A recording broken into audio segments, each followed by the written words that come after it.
So, Devin, you have been doing martial arts for 20 plus years with a specialization in nunchucks, and you've competed multiple times on the world stage for tournaments like the Golden Combo or the Freestyle Nunchaku World Cup, Forum World Cup. Thank you so much for coming on the show. Pleasure to have you. Welcome. Thanks for having me. So, what got you into martial arts in the first place? Well, what got me into that was, and I always like to tell people, it was actually my older sister.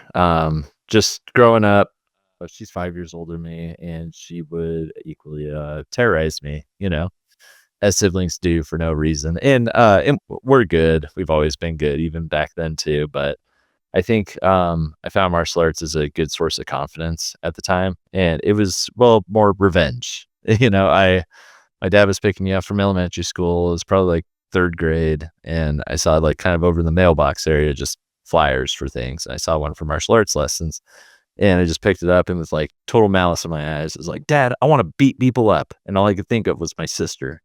So that's just what got me into it. Was not really the best of reasons, not the most noble reason that is. But yeah, and I've been doing that for 22 years, and I started with Taekwondo, but I moved on to other martial arts like capoeira, kobudo, Wushu karate, aikido, Brazilian jiu-jitsu. I could explain what each of those are, but that'll be a whole separate conversation too. Um, but yeah, no, it's been a wild, crazy, great ride that I wouldn't trade for anything else. That sounds amazing. Speaking of the confidence thing, I think every single martial artist that I've spoken to, myself included, I have a background in Taekwondo and Muay Thai, but it instills such a self-confidence in you and your ability to carry yourself through the world and just how you present yourself to others. It's really, really nice. Yes. Yeah, there's such a pattern of having to constantly be good enough for the task ahead, whether that's your next test or a tournament or a performance. For sure. That like, you're constantly, putting yourself to that test of, can I do it? Where have I come from? Where am I going? And am I going to stop here? And you can get that in a lot of other aspects in life, but with one that involves your body with it too, it's a lot more, it's a lot more in the moment, interesting and testing, I guess, for lack of a better word. Yeah, of course. So I know generally when you learn these art forms, there aren't any weapons components to it initially. So what drew you to nunchucks when that time came? Yeah. One quick note on that, and great on you for saying that, was I might be wrong on my translation, but like Taekwondo, my root one, I think roughly translates like to the art of kicking and punching or the way of kicking and punching. While Okay. karate is like the way of open hand, for lack of better translation. So yeah, but you see a lot of those studios have weapons and stuff on the walls, or they also teach and stuff. That's because if you're someone like me, you have a short attention span, and you also want to like dive in other things. And in places like America, that definitely sells too, where you want to have a variety of stuff. So that was one of those things that gripped onto me too. And I was an 8-year-old boy who doesn't love nunchucks, uh, and swords, bow staffs, spears, things like that are really cool. But I guess chucks were just my thing personally. I actually to this day haven't seen Teenage Mutant Ninja Turtles, so a lot of people thought that was an influence. That was my very first guess, but That please, that's yeah. yeah, that's everybody's. And like I've seen like the 3-minute clips of stuff, but all I know is they like pizza or something, and they're turtles. So, but no, it was just nunchucks were like, that one's funky. I'll do it, And nothing in particular. Like whenever we were given weapons, to practice either in units that rotate or so on, I just really kind of enjoyed that one. I paid just more attention to when they were teaching the skills, whether it was for like katas and application or for just like, hey, let's do fun trick time. To the point where maybe before classes started, I would just kind of dink around with them a bit, Mhm. just kind of like, oh, let's do a toss, or like see if I could do this a little faster, or let's start hitting the checklist and see what other moves I could get. Or like, Yeah. that person over there knows a move. I can't not know that move. And then just, trying to get it. But it wasn't like I made that a mission. It was just the thing I attuned to. It just felt right, I guess. Um, Okay. and it could have been that way. I liked it with other weapons too, but nunchucks were just kind of my baby there. And it eventually led to this status of like nunchuck guy in the dojo. Um, but yeah, no, it was that's kind of like how I got into them initially. Okay, that's awesome. Because you're right, it's a little bit more of a fringe weapon. When people think weapons, like you said, they think of, swords and staves and spears. Nunchucks are on that list, but it's not, like, the thing that first comes to mind. Do you think that novelty of it kind of drew you into it, or was it just more you just kind of like it and it feels good in your hand? Maybe a little bit of both. I think it's just you know, I think I've been just uh I think I pay a lot of attention to just kind of the less common type things, the weird, the fringe, like you said. So maybe just I saw Chucks and I was like, hey, you're weird, so I like you, sort of thing. Like the other ones kind of seem just to have more of the purpose in the front, a sword, down and slice, do whatever. I think a lot of them were just maybe too simplistic looking or just like cut to the point too soon that maybe I didn't. I actually don't know if I thought that through that much, but I know that I like a lot of weird things. So maybe that's that, the I mean, weird sure, not stepped everything out of has the to thing. have a reason. Sometimes things just are, and that's enough, right? Yeah, it could have just been a match made in heaven, honestly. There you go. What is it like practicing nunchucks and using nunchucks? Because it's not a static weapon like, staff or sword. It, in a way, has a life of its own because when you swing it, it will continue going in the motion past where your hand stops because of, attached by the chain or the string or whatever your nunchuck is. What's it like playing with that? Does it have life to it, unlike the other weapons? Well, absolutely, because it does react like that. The other ones, move because you put that impulse on it, and it stops when you stop. Um, I made sure to have some on hand here. But, Haha, fantastic. just kind of like in martial arts, when it's a contact sport, you push a person or whatever, they react. You hit a person or you put some impulse in their direction, they try to move. They move with it. They move against it. They move lateral to it. Same with chucks, like I get it going, but then now it's, that's just gravity doing the talk, but, in a spiritual case, it's just nunchucks, and then they have that little bit. They don't wanna go back up until you put that work into it. And so, kinda keeping it going and trying to attain that sort of, like, kinda buzz saws in your hand sort of, kinda feeling is like achieving that stability with something that is otherwise kinda harder to get in the first place. I'm not Mhm. talking just like, holding and swinging it, but maybe, moving it about your body as you keep that same type of playing going or, you start getting hand rolls or like, Yeah. the flow community or contact rolls where it just starts, going freehand in that point. Yeah. So yeah, in that sense, I like how you said that it is a little bit more alive of a weapon. So with that life, how do you go about practicing with it and also sparring with it? Because back when I was doing Muay Thai and especially when we had weapons, we would do things at like quarter speed, half speed, and we can really control the motions to one, make sure they're fluid and, well done on our end with proper form, but also to not hurt the other person. So taking things at reduced speed was essential to kind of learning these things safely. But with the nunchucks, you can't quite do that, I imagine, because you need a certain amount of momentum and speed in order for the nunchuck to behave in a certain way, right? Absolutely. So, the studio where I started at, which was Taekwondo, weapons were more of a side attraction at first. So, using chucks in a practical manner wasn't really a thing there. It was just they would tell you what you're doing when you do your forms, your katas, and otherwise teach you tricks, and not really go much further than that. It was just either a selling point or it also got you in there. But over the extended time I spent in martial arts, and eventually going into Matsuyoshi Kobudo, which is Okinawan weapons martial art. Um, that one's more based on weapon versus weapon interaction, and that's where I actually learned more about chucks actually in a practical sense. I then already knew like so many tricks and stuff, but and I thought chucks were only just good as far as like whacking the dude real good the first time and hoping nothing else happens after that because you're kind of tangled up. But kind of more using them in when it's weapon versus weapon, it's surprisingly a lot more controlled of a scenario than when you don't have weapons. So you have a dude with a staff, and they're not, just trying to gore you or anything, but you measure off your distance, like getting that staff up to your nose, and then you start practicing your basics, the things. And then the stuff I learned with checks was so versus the tricks I like to do, I would say boring rather when you use it in a practical manner, but instead you're like kind of nesting the staff as let's say it's coming straight on, you're just nesting, and then you'll just use the other handle to bop it. Mm. And it's that way you keep your hands up and close. And otherwise, a lot of the other moves are just straightforward, where you can come from those guards behind and just literally throw it out like a dart. Oh, okay. Yeah, no, it was really interesting stuff. But in those scenarios, coming back to your question ultimately, um, working it controlled, especially with something that's floppy too, is a little bit weird because especially that's limited by time. You can't work it through like when you balance on one leg and work a kick really slow, where you have the Yeah. staff and you're like, all right, and out like that, you know.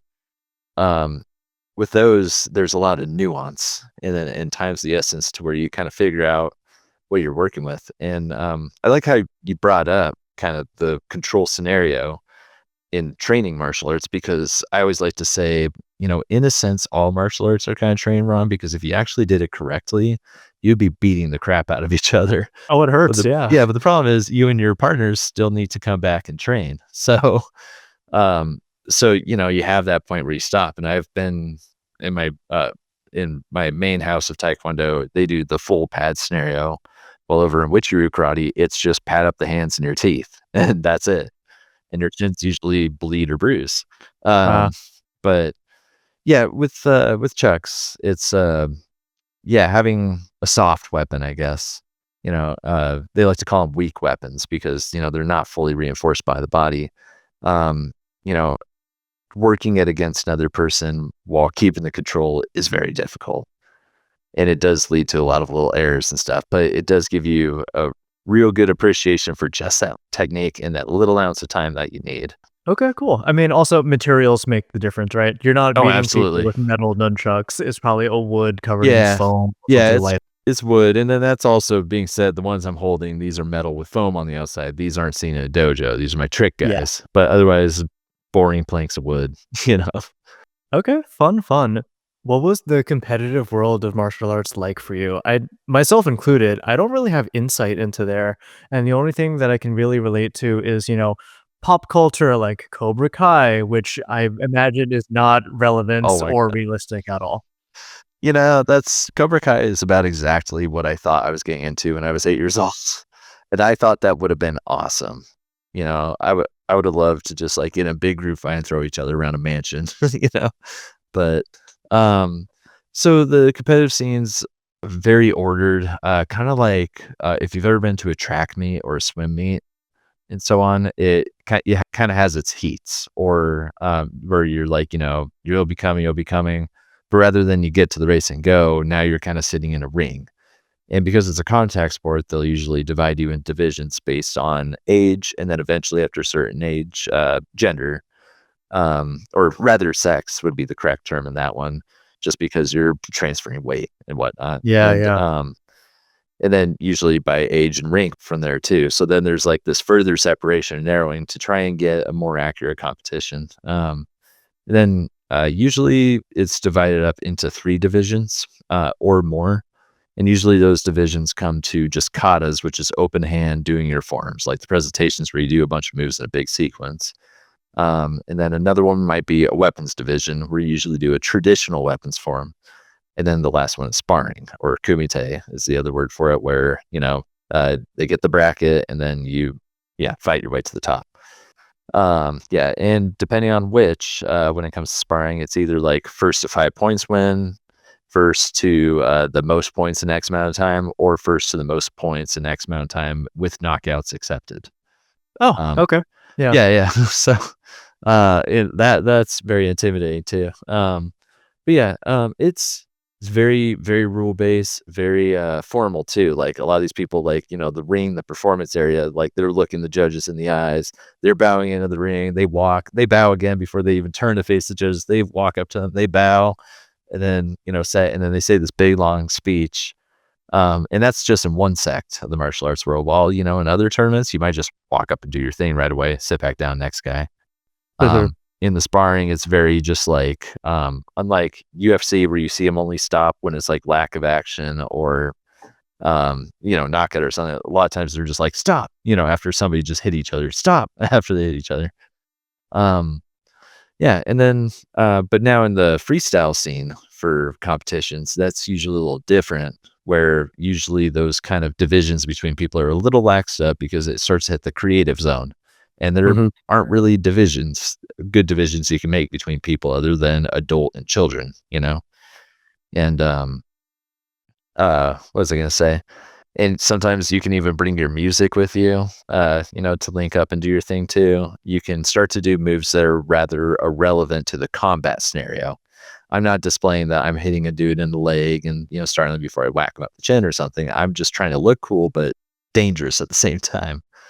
Yeah. So it's interesting little ways to compete. And then the freestyle kind of area, it's a little bit more showmanship based, but you want to keep that martial arts identity and then, kind of keep in good execution, good rhythm, just good taste with it too. So What do you that's kind of a little look into tournaments. Some are heavily more traditional. Some are a little bit more American, as I'd say it, where you see a lot more of that freestyle too. And some of them are just straight about fighting as well. Yeah. No, thank you for that level of insight. I think you bring up a really good point in that for the freestyle aspect of this, it becomes a lot more creative, and the moves that you do in that freestyle area are vastly different than something that you do in a combat arena. For those listening, I don't know how much combat experience you have or, partake in. Actual fighting is relatively boring. It really does feel like you spam the same couple of moves over and over again. And it's pretty simplistic because you often have a lot of things to keep track of, but your singular focus is your target over there, and you're just hoping to God to not get hit and just hit them in return. Very simple stuff. You're not doing backflips, you're not doing like this, spinning flying leap kick. It's just keep your guard up, don't die. But for the freestyle stuff, yeah, the movesets are very, very different. So can you walk me through some of the moves that you like to do in that space? I guess just like a Yeah. verbal description of what it kinda looks like. So for like freestyle in a martial arts scenario, not so much like the Uh, striking. yes, Yeah. martial Okay. arts, specifically not flow, Yeah. but we will get there. So what personally see as freestyle, it just kind of, and I'm really making it basic, falls under, in America is the big name, falls under XMA, which is extreme martial arts. And then it usually has very different things. When you watch people do forms and katas traditionally, they go north, south, east, west, sometimes hit the diagonals. XMA is almost exclusively diagonals. They can see the full profile of your body. You look at a, better looking angle that way rather than, straight sideways or straight on sometimes. And then, some of your kicks are now jump kicks. Um, your yells are a lot more profound and, drawn out, and you have way faster moves. And again, in terms of like combat, they're a little more irrelevant. So rather than, showing like a side block into a punch or something, you might just instead be chop, punch, chop, punch. Ooh, I don't know what the heck that is, but I'm doing it now and punch. Or, but, I'm going to turn the hand sideways for it, even though that's not my martial arts style. And now it looks a little bit more cool, you know? Yeah. And, if you have some gymnastics knowledge too, well, now you're gonna throw a round kick, turn it into a tornado kick. Once you land, I'm gonna go into a cartwheel and see if I can pull off a backflip from there too. Well, spice up the backflip. Let's do one kick, two kick while I'm upside down. And then once I land, I'm just gonna X my arms out and yell because that's what you do. And, and hopefully I can find a great song to put that to. So if anybody's ever, put together a show, whether it's a talent show or some other exposition of something to music, that's kind of the stuff you're looking for too, is you try to add that little extra flourish. It's still martial arts, but we're exaggerating. It's kind of to, like what you said, what everybody expects a combat scenario to be, what you see in movies, what you see in Cobra Kai. They're doing flips all over the place and stuff. Mhm. So now you're trying to hit more of that stunts person kind of scenario. Yeah. So I feel like people, they watch videos on YouTube, they watch pop culture and TV. They know what it looks like as an observer. What is that? What does it feel like as a performer? What is it like to step in front of a crowd and go through your routine? What do you feel in those moments? I never realized until you just asked it was, I'm like self analyzing the whole time and going like, no way, you just messed that up. Oh, come on. it not even concerned about how the other people are thinking about that moment, unless it's like, the people you've been trained with the longest might be part of that crowd. But Mhm. as you're doing the thing, you're like, "Oh, come on, you know so much better than that."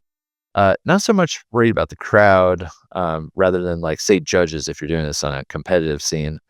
Um, it's just perfection, I guess, is what you're trying to chase, and the moment you stray from that even a little bit, even if they don't notice it, but you notice your foot was, like, 3 degrees off on the ground, then you do in You practice, know, you're yeah. like, "I messed this whole thing up."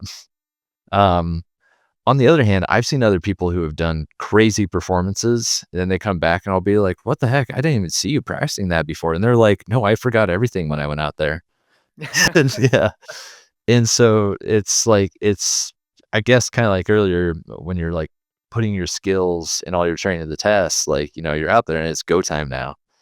And I guess that could be said for any discipline of anything people do when it comes to performance time, whether that's giving a speech or showcasing something, pitching something at a business meeting or so. Is like, you're on the floor, you got to go, you got to hit it. You'll know internally better than anybody else if you mess something up. Mhm. Um, but you got two options: is to fight or fly. You know, I'm always curious of people's answers for that because one, most people don't know what it's like to be a performer. There's a lot more observers than there are performers. But when I ask this question to performers, I like understanding how they think about things. So, for the context of the listeners, I used to do something called Winter Guard, which is if you ever watch like a marching band show and they have like the flags and the rifles and the swords, I did that, but the indoor version of it during the fall time. It's called Winter Guard. But, we'd have our choreographed routines, all, I don't know, 20, 25 of us are supposed to be more or less doing the same motions at the same time. So in my head, I'm constantly counting so I can align it with the music. So I'm like, 1, 2, 3, 4, and 1, 2, 3, 4, and 1. And you just kind of do this over. But when I perform, like, that's the only thing that I'm thinking, that and like present up towards the crowd and the judges. But I forget that people are even there. I could be anywhere in the world, and the only thing I'm thinking about is, like, myself right here in this moment. Literally everything else disappears, at least for those 4 minutes of that performance. So, it sounds like it's a similar story with you. You're just very hyper focused on the performance at hand. absolutely. So, how did you make the jump from martial arts over into the flow world? Yeah, so, I really like that. How it all unfolded was, so through all that time martial arts, I like fleeing around all sorts of weapons. I like kinda that sort of white Power Ranger sort of thing. I said I've never watched Power Ranger, that's just the one people call out. The white Power Ranger is like the super ninja one, so they all kind of are. So I was like the flippy tricky weapons and the flippy tricky body and just trying to pursue that sort of thing. And so again, while doing all that, I just still preferred nunchucks out of all of it, and I would just still kind of toy with them. And what was it? So this is a little bit of a long answer, but it Yeah, was really cool, like the stages in which it happened. So with chucks, I had like all the deals. I'm gonna do the whole like get out of the chair thing, just because I think sure. it makes a lot more sense. Oh, I was honestly sitting on my knees so I could be a little centered in the frame. Oh, but like with chucks, you just go from the basic behind the shoulder, drawing what I call just a triangle where you keep it in motion and stuff, and Mhm. then hitting your Bruce Lee poses. To now you're getting the little tricky thing where you're starting to hand roll it. The same thing you could do Mm, if you just had a stick. You roll it over your hand, catch it on the other side. Then you realize you could just add that to your figure eights, or as the flow artists would call it, a two beat, mhm. and then, you got your hip to hip, leg to leg. I just pretty much topped out or plateaued on hand rolls. I thought that was like all there was with hand rolls, taking it sideways or whatever. And that was that way for 15 years. I thought there was nothing more with chucks. I thought like I have gotten chucks. And if I seen anybody better, say on YouTube or whatever, I just thought that they were doing that stuff just at a better rate or like with a interesting combo where the left hand was doing something. I'm like, all right, but otherwise it's like really all you could do with chucks. And so that was the thing, just like maybe before class, after class, or every now and then I just kind of mess with them aimlessly. And that's that. It wasn't flow, it was just playing, I guess. And what was it? Eventually I found light up nunchucks, like the old version of like flow toys, the flow lights, and Mhm. got those, and that was fun. But like, I still didn't know what flow was. I just saw the light up nunchucks, and I was like, okay, which is like that would have been a way to figure it out, by any pictures on the site. And I just thought they made cool light up things. I'm like, okay. And then so that went on for like another few years. And then what was it? Yeah. Eventually in college, I wasn't the best student. I just start messing around rather than doing homework. I watched a video of this one guy who's a nunchucker, and he did this one move I'd never seen before where he just had the chucks up, turn them out, and then just crisscrossed them like that. Ooh, that's I've cool. never seen Yeah. him crisscross, which is so weird because I could just do that like this. It's Yeah. just the top half of a butterfly. I've just Huh. never that's so obvious. I've always thought of them going like that, or I've like, wrapped it around a finger, so that's practically crisscrossing them. But, like, just to see him, make it a little bit more rigid like that, but Yeah. still flowy at the same time. I was just when I first saw that, and I was like, "I gotta figure that out right now." And, it was a little hard because, like, I just never looked at them that way, and there's so many ways I could do it on accident, like, I could toss and then accidentally catch, or miss, and now they crisscross as they fall to the floor. For all those years, it's never happened. I've never seen them do that, which is so weird and basic to me now. And so I started getting really obsessed. I looked at this guy's other, his name's Ken Hill, and he's well known in the flow art scene too, especially for his nunchucks and sword performances. And really, he does a lot of stuff. He sets up whole acts and things. But I consumed a lot of his media where he just was really generous and made basically a library of all these chuck moves. And the best thing about them was that each of these moves had a name, so now you could pursue them further and know what they are. And then I saw they did some on fire, so then I went and found some on fire. And yeah, I figured that I still haven't heard of flow arts yet. Yeah, so I did fire chucks before I found out what flow arts was. And when I found out about flow arts, I thought it was just called poi, you know. Sure. Like a Yeah. lot of people, they think flow arts is poi. And so I'm just like, all right, I'm learning poi right now as I'm fooling around chucks and then lay 'em on fire. And then yeah, then I just really started just studying on my chucks. And I started playing with singles or doubles in my room for anywhere between 3 minutes or 3 hours every day. Ooh. And that was all throughout college. Again, I wasn't the best student for that. Um, I would just like go back, start playing, piss off my next door neighbors hitting the walls, and then just really workshop in there. And it really got meditative. And that's where I started like feeling flow. I had music playing. I was starting, just kind of trying to match it and go with it, and then really just try to workshop all these moves and then just hit all sorts of different things. And a lot of them really based off of that one crisscross move, where now I just prefer to wrap around the fingers and pop, and they'll still go like that anyway. So I don't need to get both hands.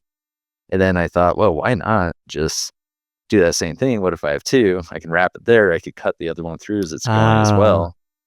I also realized, as that one's going, there was just so much that just kind of dominoed from it. If each of these are going either way, well, if I grab it on this handle, I got the chuck spinning this way if I want, but if I grab it on this handle, it'll come out spinning that way. Yep. So whatever I wanted to do, I could just like go on the next thing. And I thought, oh, I could throw it back in that. Oh, I could throw it back in that crisscross as well. And Ah, yeah. I was just hyper fixated on that move, on just butterfly pops. So anyway, it was that, and then all it took, to really take off in the flow arts community was just going through a breakup.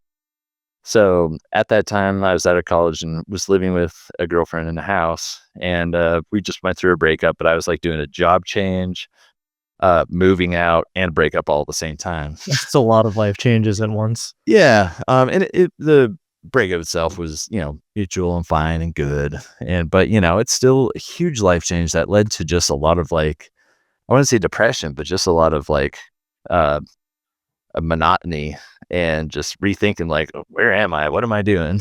And so I was starting to think like, Devin, you got to get out. And so I thought, well, what's something I really like? And I'm like, well, I like chucks, I like glowy chucks, I like fire chucks, I like spinning glowy things. And I guess there's this flow arts community. Let's go find those people because they only seem to live on the internet. All these incredible people, kind of like when you scroll Instagram, the coolest people you've ever seen only exist there. Yeah. So I thought, let's go find them.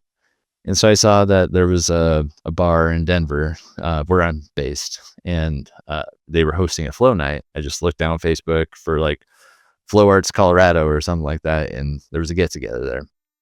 Went there, brought my Vision Glow chucks. I was that serious by then, and then it just got attention because people were like nunchucks. Wow, and I just met such friendly people, and I just really loved the energy of that community, and that was the real magic. Like Chuck's martial arts journey, reasons for going there aside, it's just the people in the flow arts community were crazy different, or rather crazy better, or they were more. I wouldn't call them better, above. They were just more, which it felt like to me. They were very sincere. I've never had so many hugs in a single day in my life, from people I just met. Um, and then it just started to latch on to like, here's the local meetups, and then, kind of finding your friend group and stuff, and then just like having support from there on. And it just absolutely locked in the first time I went to my first festival, which was Fire Drums last year. And continuing to spin this fringe prop the whole time, just, kind of garnered its own attention. And, it made very unique relationships with each person who saw that. And then it also gave me so much appreciation for what everybody else was spinning too. Except poi. Poi feels really nasty to me, and I don't know why. You're not alone. It should feel very, I understand poi is a weight at the end of a string. That should be like one-ended. I understand, and I do. But when I hold it, it's just, I feel like I gotta go take a shower. 'Cause, um, but other than that, like, got into rope dart, got into dragon staff a little bit, and, then I got, like, a fire katana, back to the martial arts on that, and then, met some friends who, without doing a lot of martial arts or having, not done it as long as I have, they were very obsessed with martial style flow, where they already had their own martial arts props that they made that I haven't even thought of, like tonfa, one of my other longest trained weapons, and they're, like, tutting with it, flipping it out, doing stuff that I never would have thought. And so I decided that, I kinda found my identity in here with a great support group and just great people to just mess around with, and, that I'd like to, I'll do a bunch of flow. I'll do flowy or martial arts with attitude, but I'm just gonna do weapons props. And, but nunchucks are still my baby, and I know that I have my place in the community, because I do it my way and in a weird way too, which is a good thing every time I go on that fire circle or every time I walk up to those park gatherings and stuff. But it's not like, a pulling your weight sort of thing. It just feels like I found a place where I belong, not because I earned it, but because like I was always welcome. So Yes, I think that's a yeah, huge distinction, yeah. yeah, So, I have so many follow-up comments and questions. The comment is, "Once you learn that little butterfly flip, it's amazing how such a small little nugget of detail can elude you for so long, and then once you discover it, it really does feel like a whole new world opens up for you. It's wild." absolutely. It just blasted open those doors in a whole other world. It was like kind of like being let out of a cage, and then out that there were like fields, mountains, ranges, oceans beyond it. Mhm. Because like the amount of like, and I'm very tech focused rather than flow focused, but the amount of tech out there versus what I had was like, like I might as well have only known how to just hold the chuck beforehand. So speaking of tech focused and flow focused, for those listening, tech meaning techniques, the various techniques that you can use to manipulate a prop. Um, I imagine there's a pretty different mindset between martial nunchucks and flow nunchucks because both can be done to music. In a sense, you can be performing with both of them, but I'm sure internally they feel very, very different. Absolutely. Yeah. Um, Can you tell me more about that? yeah, I personally categorize chucks into a few, which is martial arts, combat type, freestyle, which is like those tournaments I've done, and then flow. Freestyle flow, you could kind of argue that they're about the same thing too. Mhm. I would also probably put between like the freestyle and martial arts is XMA, extreme martial arts. But freestyle and flow, you could kind of argue are the same thing because but also separate. Because flow, you could think, flow style, and then Freestyle just focuses very much on tech. But it was never meant with the intention to do flow arts or anything. It was just meant to, I'm playing with chucks. A lot of these people who are some of the best in the world at freestyle too don't even like know what or even do flow at all. Never got a glowing chuck, never got a fire chuck. But anyway, on those is your martial arts nunchuck is like I said, you're boring, you're up, you're defensive, you tag the weapon, you clank it, you might lock something down, you might parry with just this little nub out the back end, and then whack them with the other end, and that's your chucks, or whack them like a bat. Your freestyle looks very sporty. People are taking long stances like in martial arts and stuff, but they're doing a little bit of that showmanship, but they're really showcasing the moves and the tech that they're doing. They're trying to like get that good angle and like you see this going around my fingers and I'm winding it back and I go up and I bounce it like pizza a few times and I catch behind my back, or I throw it up, see how many spins I could do before it comes back down. Flow arts, and at that point they start to look like meteor poi. You're trying to draw those shapes, you're trying to go with the music, you're trying to feel it out. And then there's XMA that I mentioned earlier, which you could argue is a mix of the tech and the martial arts of long stances, going to music, showmanship, get a little techy, but more focused on looking dangerous. But yeah, breaking down, you got your combat, showtime, tech, flow is kind of how I personally categorize them. Okay. Yeah. Speaking of looking dangerous, so I imagine the transition from regular old nunchucks to LED nunchucks was pretty simple. You more or less do the same thing. They might be weighted differently and they glow. That's about it. But the transition to fire nunchucks, I imagine, is wildly different because, now there are parts of the nunchuck you can't hold. I actually don't even know where the wicks are. I believe it's at the bottom, the little nub at the bottom for fire. Yeah, so these sorry to interrupt. These No, are please go ahead. these are Yeah. like trainer version. These are by Dark Monk, and they make a lot of them. But they're the ends for this thicker part of orange would be the wick. So it's a little spicy versus the others because if you see I'm holding it like that, that's what the Yeah. fire is too. Yes. Yeah. So usually that's when it's really nice to know those hand rolls I've practiced for 15 years because you can interchange it the whole time. So if they help for anything, it was that. But just to help the audience understand where that fire is. No, yeah, and then also for the audience's benefit, fire is hot, fire rises. So anything above where the fire is gets very hot. So, for the way I related to that is, I did sword and staff things for years. I liked to have the sword tucked up behind my arm, so it's this kind of rises straight. That does not work with fire because it's very hot and you'll burn yourself. So I had to fundamentally change how I handled the weapon from the fire version to the or from the non-fire version to the fire version. What are some different techniques that you had to kind of do to adopt the fire version of Chucks? I would say that I didn't really have to like add anything to get into fire trucks. I had to actually remove some stuff to be able to handle them. So I try to go out there in the fire circle and push what I can with the tech.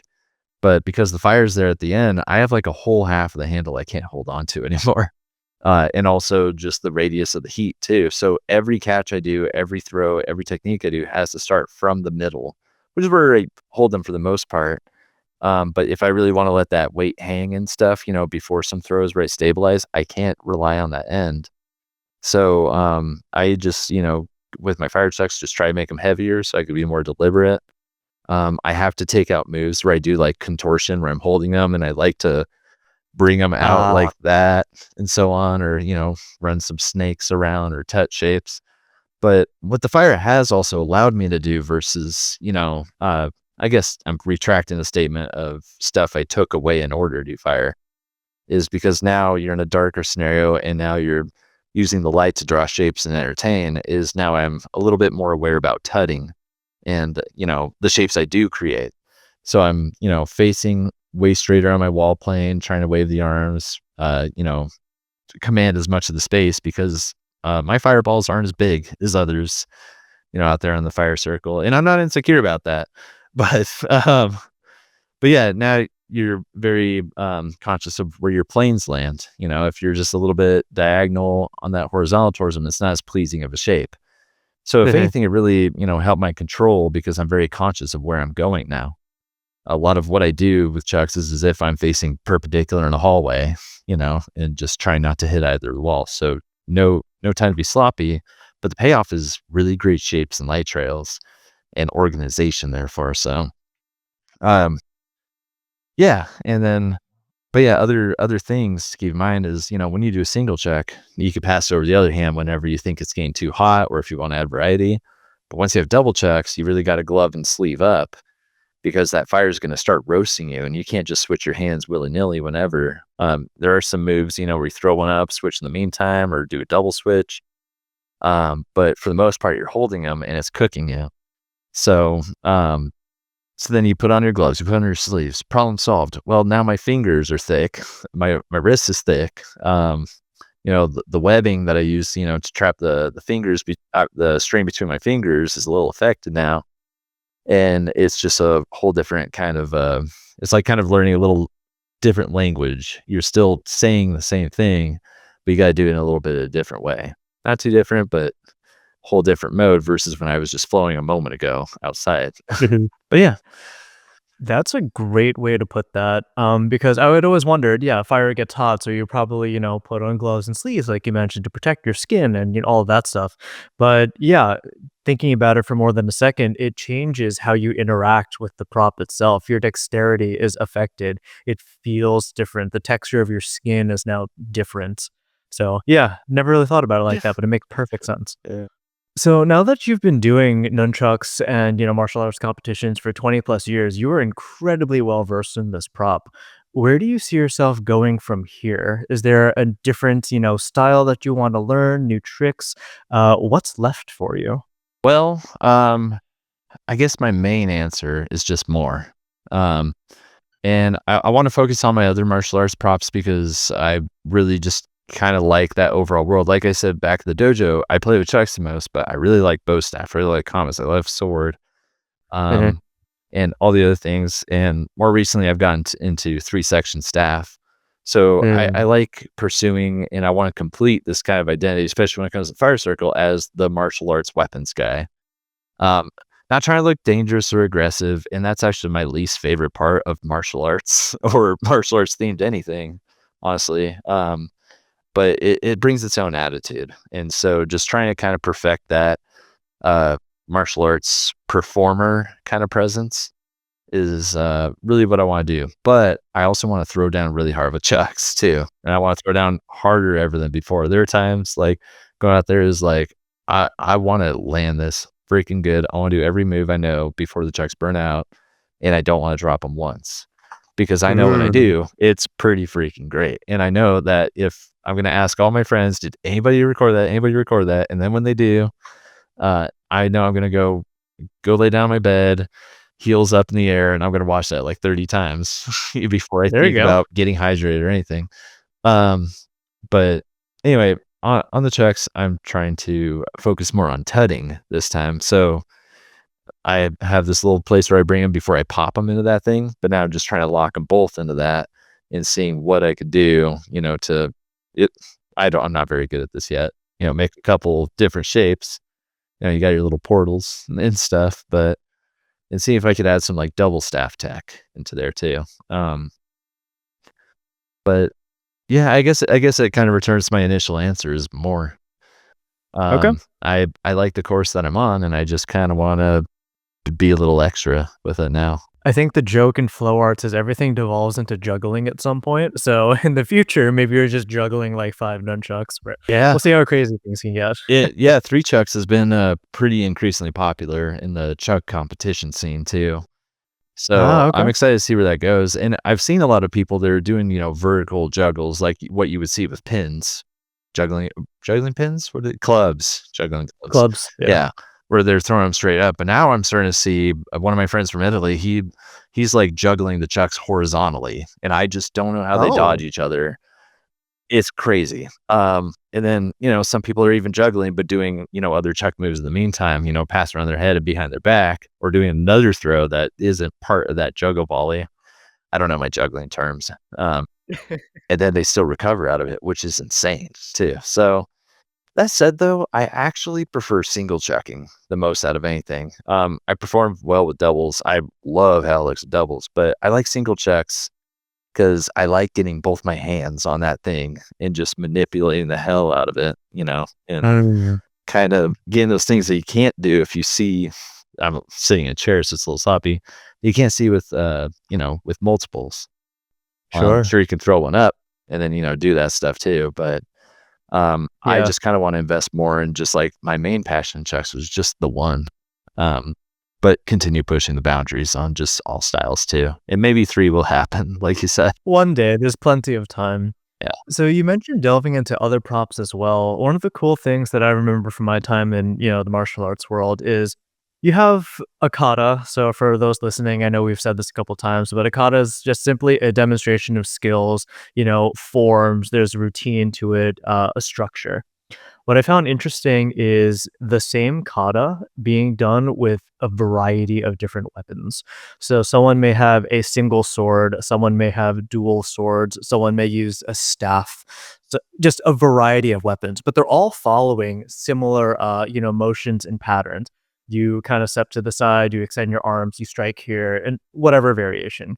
But it was very interesting to see how the different weapons approached each different part of the kata because they're different weapons, they can behave differently. Do you think there's any cross discipline learnings that you can apply to chucks by exploring the other weapons? Absolutely, so most of that applies to when I do, like, freestyle moves or, like, tricky tech moves too. So, Right. one of the things that I like to do is pull from some of my staff stuff. This isn't as long or therefore flashy as a staff when you do staff moves, but there's still things that, like, once it's like in motion, it's practically straight like one. I realize if I just hold it here and you go like that, well, you got a staff anyway. Oh yeah, you're doing weaves. So, Yep. I can go from just like hand rolling a two beat to grab and out you go, like that sort of fun little thing too. Ah. Or I've seen this other guy, he did a move I've always known with staff, but not with chucks, which is where you like throw it in front of your neck. Or wait, oh gosh, I haven't practiced it. I'm mute for this. But yeah, it does the wrap around the neck and you catch it on the other Yeah, side. but that all pulls from staff too, and uh, most of the aerial experience I have with chucks actually is all my staff experience. Where I throw up and catch under the leg, or throwing up, catching under the leg. The two handed stuff. That even like relates to when I organize my chucks in a 3 section sort of pattern like It's that a too. small 3-section staff, yeah. Yeah, and so, stuff like that, or even just, like, experience with sword, taking that strong stance when you finish a strike too, because whenever you perform the sword, your body's in support of it. It's not leading the sword is doing the lead, but now your body aligns with those sort of planes that you draw. So, if I got the chuck and I'm coming over too, I wanna turn my torso with it. I wanna shift the weight, and, you don't need to with chucks because 'cause they're a soft weapon, a weak weapon.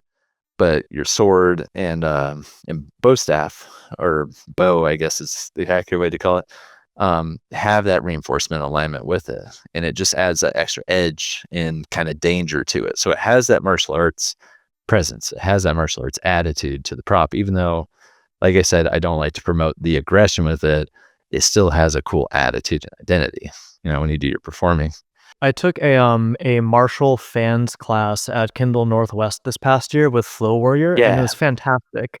But one of the big takeaways that I believe was imparted from that class to, like the newer spinners is your body is part of the motion too.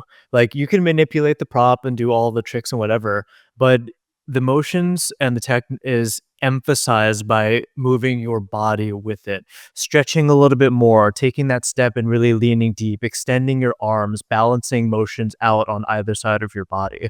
And I view that as a direct learning from martial arts. Because your body has form too. There's strength and balance to that as well, in addition to the thing that you're manipulating. absolutely. That reminds me of something I would tell my students whenever I was like, getting after them for their technique. Is I would tell them like a kick isn't something you're doing with your leg, it's something you're doing with your whole body.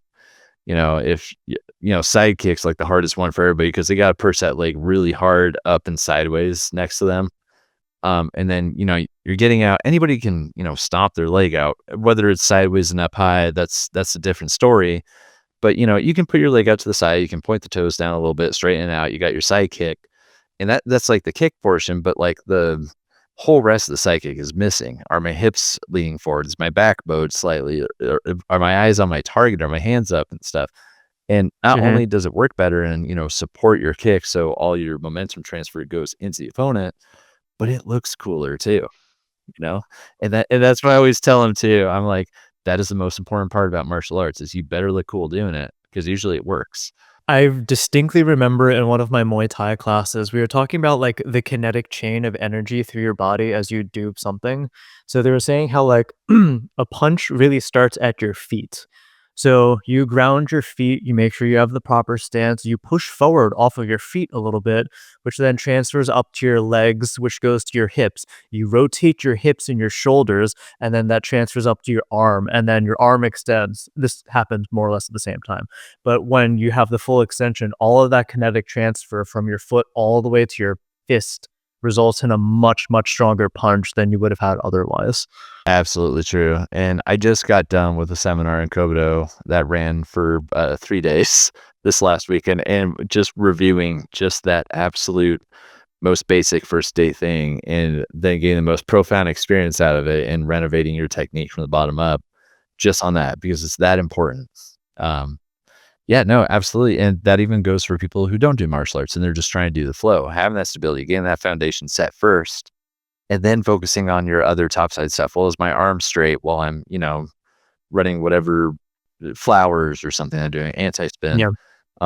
Well, does it look better if my body's at a 45 or, sideways? Am I smiling? Am I looking forward? Or am I looking down at my prop? It's just all those little foundations, and that's what makes a good move. I could do a 3-beat weave, just da da da da da, but does it look as cool? When I'm sitting here, I'm doing a 3-beat weave. But no, but if I get that presence, if I get my chin up, if I have a strong foundation, like, now you're a performer. I really do think it's the small details that you just mentioned that elevates someone from a person just kind of doing the thing to a performer that's doing the thing. When I first started doing, prop manipulation back in Winter Guard, which we mentioned earlier, I just had a resting bitch face because I would be doing the tech and I'm just so focused on it. I just have, no expression on my face. I'm oftentimes looking at my hands, kind of doing the thing. And it took some pretty diligent training and reminders to say, oh, yeah, look up, smile, present your chest out, look like you're having a good time and performing.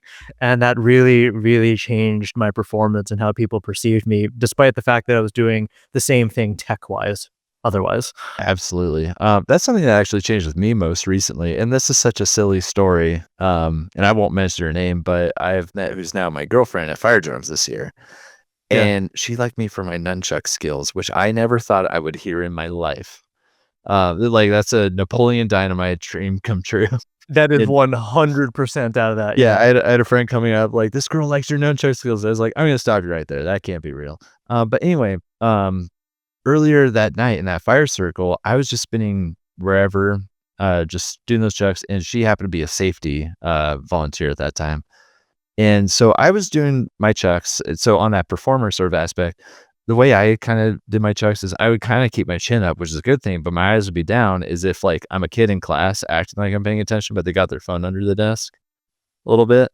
And that's just like how I would do it. Unless I'm doing like a hard move where I focus hard, I'm just for the most point like, reading something under me when I worked my chucks. But then I just heard this wow in front of me, and I like kind of looked past the chucks and saw this person like, I had never seen that before.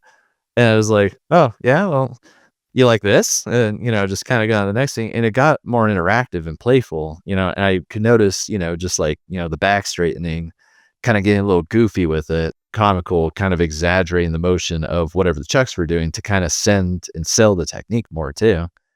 And then, and then that was her at that meantime who, yeah, I later came to meet. And then, but with her performing, expertise too, I was a lot more conscious of that. So when I came to Kindle Northwest later this year, I came just ready to look at the people in front of me at the fire circle, ready to socialize with them in a way too. And then just like kind of make more of an experience. And I realized it was just helping my flow. And a lot of people were saying just like and my performer side came out, which, while I did notice I was looking past the chucks and not really watching them, so intensely, nothing really felt like a change, but to them, they were like, it was like, he had like a whole awakening too. But it's just those little things. In my sort of scenario, it's just, kind of showcasing the fun you're having and engaging with the audience too. While not required, it makes for a great performer. If that's something you care about as a flow artist versus, and a lot of people are more inward with their flow, which is a great thing. Then yeah, no, it's crazy how just a little basic skill like that, just, engaging, aligning, straightening, getting tall, just helps. I mean, just like even back to fundamentals, it's the stuff that you've been told over and over again that you just kind of ignore because you've heard it so many times. They are fundamentals for a reason. These things do matter, and it's the details that you build everything up off of.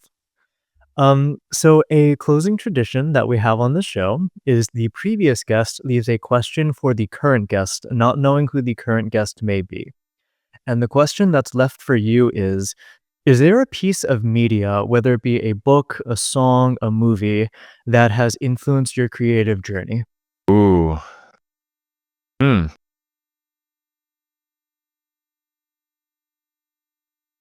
I think I got a nerd answer for it. Let's do it. It would be Naruto. It if I'm sure yeah, I don't the audience doesn't even know if what that is, but, you see ninjas and stuff, but, there's a lot of good sentiment in that one. But in terms of the creativity, my creativity kinda comes more as a result of just training, just workshopping the thing.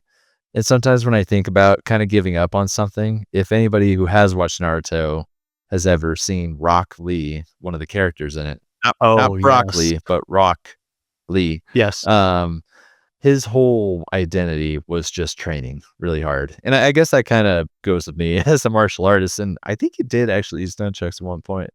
I Anyway, believe so, yeah. wow, okay, there you go. But, his whole deal was that, everybody else in the whole universe in this, show, book, story was that they could use chakras, just that inner anime energy to go do the magical power thing and, fight. But his body just couldn't do that. So all he could do was train his body, where where those weights that just made craters in the ground when he dropped them, kick a tree over and over. And just like his master, if he failed because of something that was out of his control, he trained harder because of it, even though it was out of his control. He punished himself for the things that he couldn't help because he wanted to be that much better still to do it. Now am I training the blood, sweat, and tears? Am I crying as I'm, trying to get my 3 feet weave cleaner or do a back bend buzz saw breaking my back? No, but, when I drop them, I'm sure jugglers probably know that so much better. And then you're just like, "Ah, here we go again." You kinda think of like, no, there is another side to this. And if you're And practicing it, and even if you kind of almost land it, you've proved it could be done, whatever you're trying to do. If you're almost failing it, it doesn't mean you can't do it. It means that you could totally do it. You just gotta do it until you do it. So, yeah, I yeah. guess broccoli for Naruto. Sometimes when I think about quitting, I think I won't because he didn't. Uh, I know exactly what you mean. yeah, I love that character too. It's the epitome. I always get this word mixed same. up. He represents, just brute force, commitment, and sheer force of will. And it's just yeah, whenever you feel like you just need to do things more, that's usually just the right answer. Like, it's just reps, so you can do it in your sleep, like you said. I remember one of the things that they drilled into us for Winter Guard is like, don't do it till you get it right. Keep doing it until you cannot get it wrong, Yeah. and that's when you can stop. Absolutely. I really like that, and that's what I think about too. A couple things that used to be milestones for me in my journey have like what were tricks back in the day are now transitions to me. That hand roll is, how I stabilize after catching the chucks, how I keep the heat off my hands. Back then, it used to be the everybody look, and that's not to discount when people get hand rolls too. If there's anybody on their checking journey out there, that is a milestone, absolutely, because you will piggyback off of that into great heights too. And same goes for anybody else, whether they're learning like gunslingers. the treasured backbend buzzsaw, butterflies, one-handed butterflies, or, their aerial juggling combo. Yeah, there is a light at the end of that tunnel, and there's a reason you tried in the first place, even if you did it as a little joke and failed, you only did it because you know it is possible. So it's reps. It's just reps from there. It's usually the answer. The work that we don't wanna do is usually the best path forward. Devin, it has been an absolute pleasure having you on this show. Where can people find you, and where would you like to draw people's attention to? Yes, you can find me at devmode nunchaku, at Instagram. So nunchaku being like think nunchuck, then AKU at the end rather than chuck. Um, and Devin Arkfeld on YouTube or Dev Mode. It's one of those. Otherwise, Facebook, if you reach out to me there too and want to talk chucks or, anything martial arts, I would love to talk to you too. Or you might find me at your local flow festival. Awesome, awesome. I will put the links to all of those in the description box down below. I always try to like, channel people to my friends and people that I think are doing really cool stuff. So I appreciate you being here. Thank you so much for your time. I've learned a lot and I'd love to have you back at some point. Appreciate it very much. I had a lot of fun. I feel like I learned a lot from talking here with you. So thank you very much.